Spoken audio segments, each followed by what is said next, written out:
ഞങ്ങൾ വലിയ കാര്യത്തെ പുറത്ത് ഈസി ചെയറൊക്കെ എടുത്തിട്ടാ സമ്മർ തുടങ്ങിയല്ലോ, അപ്പം നമുക്ക് ഇതിലേക്ക് ഇരിക്കാന്നൊക്കെ വിചാരിച്ച്. എവിടെ സ്നോ ഇതാ പിന്നെയും വീണു. ഏപ്രിൽ പകുതി കഴിഞ്ഞു കേട്ടോ. ജർമ്മനിയിൽ ഇപ്പോഴും സ്നോ പെയ്യുവാണ്. ഇത് കണ്ടില്ല സ്നോ പെയ്യുന്നത്? എന്താ അല്ലേ. ഞങ്ങൾ ജാക്കറ്റൊക്കെ എടുത്ത് തിരിച്ച് എല്ലാം മടക്കി വെച്ചപ്പോൾ ഇതാ പെയ്യണു സ്നോ. ജർമ്മനിയിൽ ഇപ്പം കാലാവസ്ഥ പ്രെഡിക്റ്റ് ചെയ്യാൻ പറ്റുന്നില്ലെന്ന് തോന്നുന്നു. കഴിഞ്ഞ ആഴ്ചയൊക്കെ നല്ല വെയിലും ചൂടും ഒക്കെ ആയിരുന്നു. ഇപ്പം ഇതാ സ്നോ പെയ്യുന്നു. എന്താ ചെയ്യാൻ നോക്കൂ. ഇനിയും ജാക്കറ്റും അയ്യോ ഗ്ലൗസും തൊപ്പിയെല്ലാം പുറത്തെടുക്കണ്ടേ. ഈശ്വരാ എനിക്ക് വയ്യ. എന്തായാലും അങ്ങനെ ഒരു സൺഡേ മോർണിംഗ്. ഇന്ന് പുറത്തൊക്കെ നടക്കാൻ പോകണം, കുറച്ച് വീഡിയോ ഒക്കെ ഷൂട്ട് ചെയ്യണമെന്നൊക്കെ വിചാരിച്ചിരുന്നതാണ്.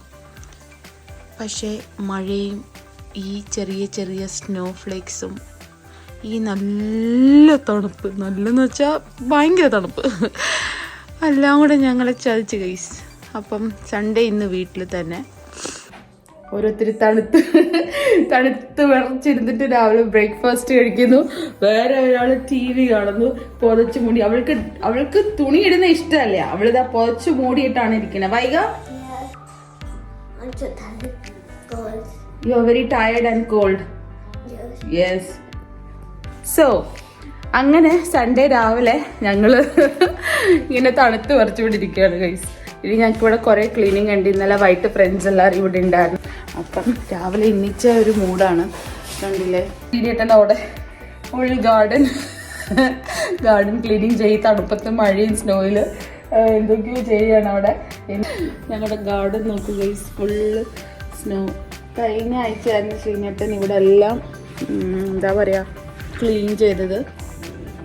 പുല്ലൊക്കെ വെട്ടിക്കളഞ്ഞതായിരുന്നു. പക്ഷേ പിന്നെയും സ്നോയും ഇങ്ങനെ കണ്ടിന്യൂസ് മഴ പെയ്യുന്നതും കൊണ്ട് എനിക്കറിയില്ല ഇനിയും ചെടികൾ ഞങ്ങൾ നട്ടതൊക്കെ കിളിക്കുമോ ഇല്ലയോ. ഫുള്ള് കണ്ടില്ലേ വാടി നിൽക്കണ എല്ലാം പോയി ഗൈസ്. പിന്നെ ചെടികളെല്ലാം പോയി ഗൈസ്. ഇങ്ങനെ സ്നോ പെയ്യുമെന്ന് ഞാൻ വിചാരിച്ചില്ല.